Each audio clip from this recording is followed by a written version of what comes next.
respalda lo que estoy haciendo yo. Claro, perdón, Perrin, lo que pasa es que se te pegó la imagen, entonces te escuché hasta que te había llegado el correo de la Corfo. Sí, sí, que cómo nosotros podemos ir confiando en que realmente el sistema público está operando efectivamente. ¿Qué le exijo yo al otro? Claro. A ver, ahí lo primero es que las instituciones públicas y privadas hoy día son las responsables de generar la seguridad ya para este tipo de transacciones. Y no estoy hablando solo de transacciones bancarias o de traslado de fondos, como tú muy bien indicas, sino que además cómo las empresas y las organizaciones públicas hoy día te brindan el respaldo y la seguridad para poder hacer compras, para poder obtener certificados, para poder hacer trámites, para poder acreditar ciertas situaciones. Es, en definitiva, primero, ya ahí hay un desafío importante para las organizaciones privadas y públicas de poder generar las condiciones de salud. Y por otro lado también tenemos que incorporar ya un cambio conductual también nosotros los ciudadanos, las ciudadanas, los usuarios, ya en razón de los sistemas de protección. Es decir, no caer en estos correos falsos, estar más atento en eso, ¿ya? O sea, si uno lo llevara a la presencialidad, uno comúnmente, no sé, toma medidas de resguardo, así como no ponerse la billetera en los bolsillos de atrás, ¿cierto? Estar atento, guardar el celular, etcétera. Tiene conducta de protección, ¿ya? Y de evitar situaciones riesgosas. Bueno, lo mismo hay que hacer acá, pero en el ámbito más digital. Es decir, comenzar a tener conducta, a tener equipos con antivirus, ya, con cortafuego, ya, y poder incorporar esos hábitos, ya, así como saludables desde el punto de vista tecnológico, a nuestras vidas. ¿Ya? Entonces, responsabilidad ya por parte de las organizaciones privadas y públicas, y también conductas de cuidado, ¿cierto?, nuestra en esta materia. Ahí yo creo que hay un desafío, yo creo que hay un proceso de educación, ¿ya? Y de poder ir incorporando estas conductas a nuestra vida cotidiana. Rafael, ahora, si bien, bueno, como jefe de carrera de Administración Pública de la Universidad Tecnológica Metropolitana, UTEM, ¿cuál ha sido el cambio y reprogramación que han tenido que hacer ustedes como académicos, ¿cierto?, ante las mallas? Porque me imagino que han tenido que sumar o complementar o potenciar también todo lo que significa procesos online, nuevos escenarios virtuales para los futuros profesionales.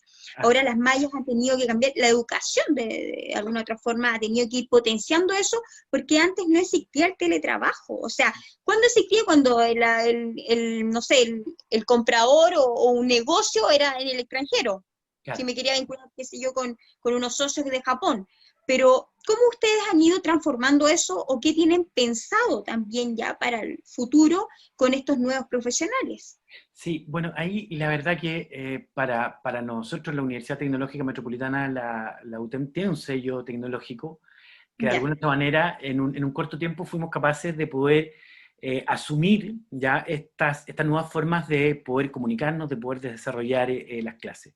En ese sentido, bueno, fue primero comenzar un proceso de capacitación masivo, importante a los profesores, que no tan solo tiene que ver con el uso de las plataformas y de los software ya, y de las aplicaciones que están disponibles, sino que además también el cambio de paradigma, ya de qué manera podemos enfocar el proceso de enseñanza y aprendizaje en nuestro estudiante y se pueda ver potenciado.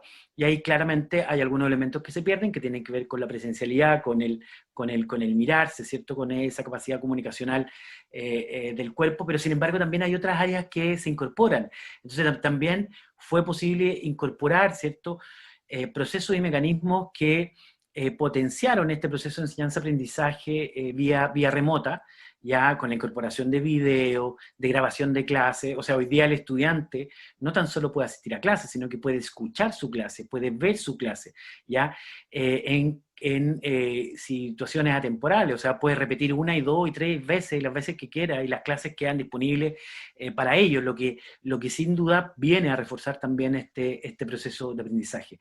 En esa línea ha sido un desafío, no ha sido un tema fácil, porque además esto es incorporarse a estos temas. Sin embargo, creo que en la suma y resta ha sido bastante positiva. Ahora, nuestra universidad tiene un sello tecnológico, ¿ya? Y por sí fue, de alguna otra manera, más fácil, ¿cierto?, poder generar estas condiciones, pero hoy día terminamos un primer semestre y ya estamos en nuestro segundo semestre, ya, por la misma vía, ya, y hoy día nuestra universidad definió, ya, que este año completo va a ser por esa vía. Sí hay algunos elementos que nos llevan a pensar un poco, ¿ya?, en poder reformar algunos temas que tienen que ver con las prácticas iniciales, prácticas inductivas, pero además las profesionales.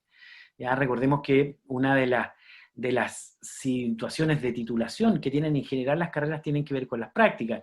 Lo tienes en medicina, lo tienes en el área del derecho, en el área de la ingeniería, ya en el área de las ciencias duras, pero también en el área de las ciencias sociales. Y en esa perspectiva ha sido un trabajo bastante de microgestión, de fijar caso a caso, de mirar caso a caso, de poder acceder a los centros de práctica, que también los centros de práctica se acomoden a esta nueva realidad, ¿ya? Y en este paso a paso también, nosotros hemos ido paso a paso, o sea, hoy día podríamos ver y visualizar algunas prácticas en terreno, pero ya para los meses posteriores, octubre, noviembre, diciembre, en el verano, ¿ya? Pero no hemos ido enfrentando y no hemos tenido que ir adaptando a estas situaciones, pero ha sido bien curioso, porque la adaptación ha sido a fuerza, o sea, porque no podíamos hacer clases presenciales, o sea, no podíamos tener estudiantes en el aula de clase por las condiciones que ya sabemos, entonces fue como o nos actualizamos, o sea, no había opción a eso, pero en general la universidad, los colegas, el cuerpo académico, los estudiantes han respondido de buena manera. Mira, interesante eso, y también, mira, antes de la entrevista estábamos conversando, ¿cierto?, sobre esta brecha digital y los adultos mayores. Entonces, ahí, ¿cuál es tu opinión en relación a eso? ¿Cuál es el desafío que nosotros tenemos que tener con la cuarta generación en sí? Porque uno ya, imagínate, intenta de generar todo las compras, qué sé yo, online, los trámites, servicio puesto interno, IPS, etcétera. Y igual no es fácil, es todo un proceso, el mismo hecho para pedir esos bonos, los adultos mayores se han entrampado bastante y piden asesoría, pero ¿cómo nosotros podríamos también, o ustedes, si bien como profesionales en el área, podrían empezar a abrir este espacio para que los adultos mayores se sientan apoyados y no teman a las nuevas tecnologías?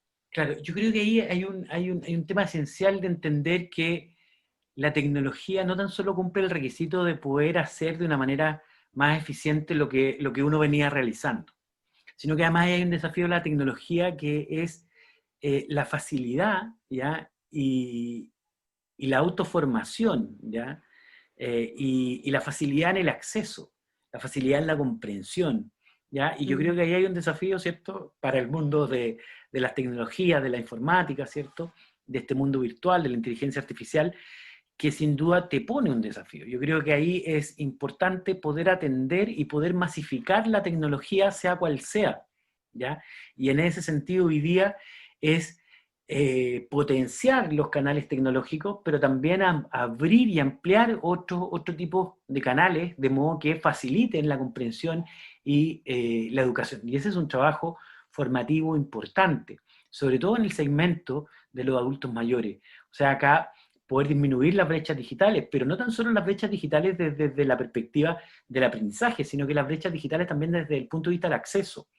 Porque uno, para acceder a este nuevo mundo, requiere dos condiciones que son importantes. Una, que tiene que ver con la posibilidad de disponer de los recursos tecnológicos necesarios para esta nueva era, ¿ya? O sea, dicho en buen chileno, necesitamos computadores, necesitamos notebook, y no cualquier computador, no cualquier notebook, sino que además que tenga cámara, ¿ya? Tener probablemente impresora o mecanismos que permitan escanear de manera más óptima, ¿ya? Pero también el acceso a la red, ¿ya? Y ahí también es un tema súper importante, porque a las universidades, fíjate que le ha tocado mucho asumir responsabilidades que son propias del Estado, ¿ya? O sea, hoy día la universidad ha repartido una cantidad importante de computadores, creo que rondamos ya en cerca de los 2.000, perdón, de acceso a Internet. Es decir, bolsas ya Para los de gigas estudiantes, para los claro. estudiantes. Claro, porque ellos Mira, no tienen los recursos suficientes o no tienen los accesos. Y es más, hay algunos estudiantes que viven en zonas donde no tienen red. Entonces ha sido muy complejo. Entonces, mira, las universidades, de alguna otra manera, y particularmente la UTEM, ha entregado computadores, pero además ha entregado bolsas de giga para que los estudiantes puedan acceder. Y esa es responsabilidad del Estado, esa responsabilidad de la sociedad, el acceso a los mecanismos. Hoy día, el Internet y la tecnología pasan a ser un elemento importante. Hoy día, un porcentaje relevante de los trabajos se consiguen a través de Internet. ¿Ya? Entonces piensa las personas que están excluidas, las personas de menores recursos, no tienen acceso a estos mecanismos. Y por lo tanto es un círculo vicioso en donde tú condenas a la pobreza dentro de la pobreza y generas situaciones de exclusión que junto con los otros mecanismos de exclusión, exclusiones de género, exclusiones económicas, exclusiones sociales, exclusiones territoriales, exclusiones espaciales, además incorpora esta nueva forma de exclusión, que es la exclusión tecnológica, la exclusión en red, ¿ya? Que hace mucho más difícil incluso esta situación. Por lo tanto, también nos plantea ciertos problemas, nos plantea ciertos desafíos. Y en ese sentido es decir fuerte y claro, las universidades hoy día han asumido responsabilidades que les corresponden a otros órganos del Estado. Nuestra universidad, la UTEM, ya es una universidad estatal, ¿cierto?, con una vocación pública, y en ese sentido se ha puesto a disposición de poder ser parte de la solución y no del problema. Pero sin embargo, ya el acceso a la red y el acceso a los hardware, ¿ya?, o el equipamiento que permita la utilización de esa red, no es responsabilidad de la universidad. Entonces, ahí también ha sido bien, bien, bien importante develar esta nueva situación que estaba presente antes de la pandemia, pero hoy día se agudiza, ¿ya? Y ahí es también un tema que debemos enfrentar desde el Estado y como sociedad en su conjunto, a permitir el acceso a Internet. ¿Mm? perfecto. Mira, y muy interesante lo que acabas de decir. No había vinculado también porque nosotros necesitamos aparatos inteligentes para todo proceso. Cuando Claro, uno entra a un mail, te pide, si no tienes la clave, automáticamente que te conectes con el celular. Y así son redes de apoyo y que lamentablemente no todos los chilenos lo tienen. no, Sobre todo estudiantes, cuando uno tiende a pensar que lo tienen, claro, pero no es así. No es claro, así. Te claro. creo las universidades quizás más privadas, que tienen más recursos los estudiantes, pero no es tan así tampoco, tan simple. No, Ahí la universidad, en este caso la UTEM, tiene una gran responsabilidad social. así es, así es. Y hemos cumplido y ahí se han generado grandes mecanismos en nuestro espíritu. No tan solo nos hacemos cargo, ¿ya?, de formar a nuestros estudiantes en materia profesional, sino que además también nos hacemos cargo de que tengan las condiciones, ¿ya? Ahora, no nos corresponde del todo, por cierto, pero frente a Mm. esta situación tuvimos que asumir, y ahí el despliegue logístico, el despliegue de recursos, el despliegue de capacidades, ya fue bastante importante, porque además nosotros éramos los que teníamos que distribuir los computadores, nuestra universidad era la que lo tenía que hacer, porque no podíamos hacer venir a los estudiantes, ¿cierto?, Mm. a nuestra casa central o alguna de las sedes que tenemos acá en la región metropolitana, no podíamos hacerlo, por lo tanto tuvimos que generar nosotros, desde acá, esa capacidad. Y por otro lado también, la carga de minutos, de verdad fue una tarea titánica, ¿ya?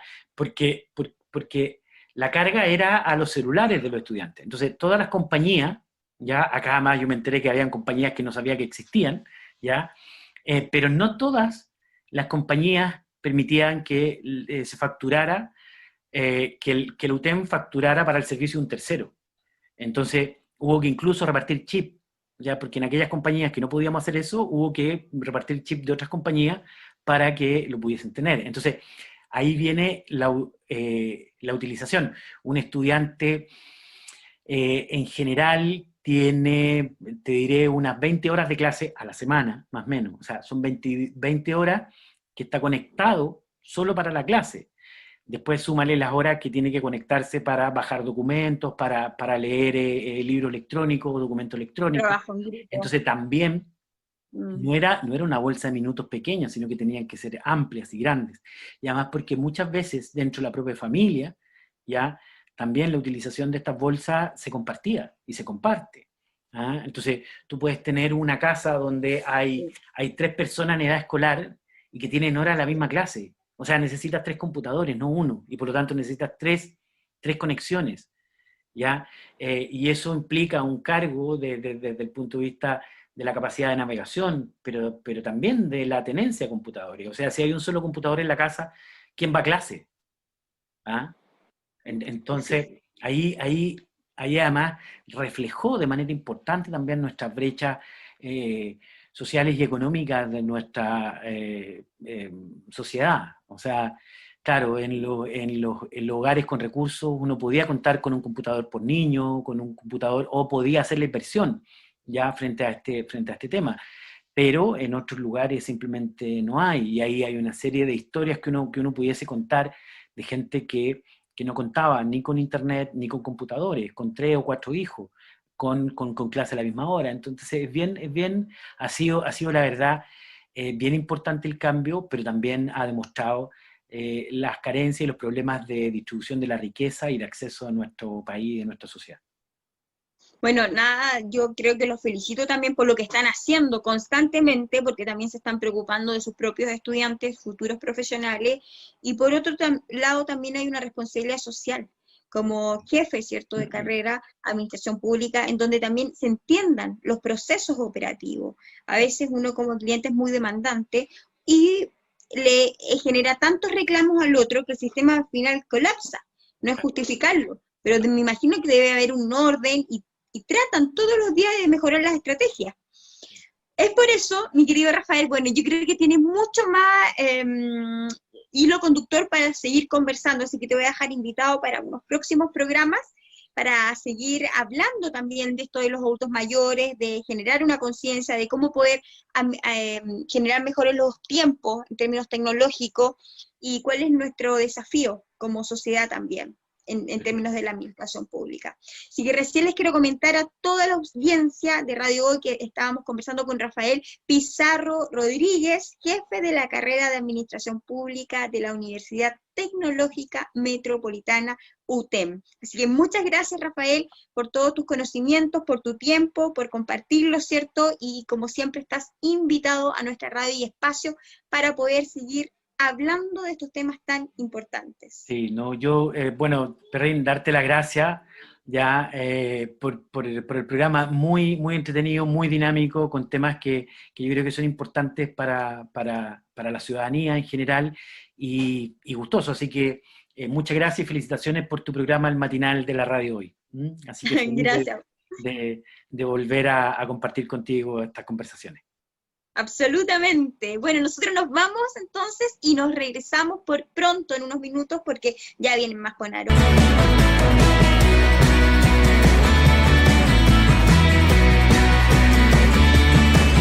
Para Chile, América y el mundo, Radio Hoy, la radio oficial de la fanaticada mundial.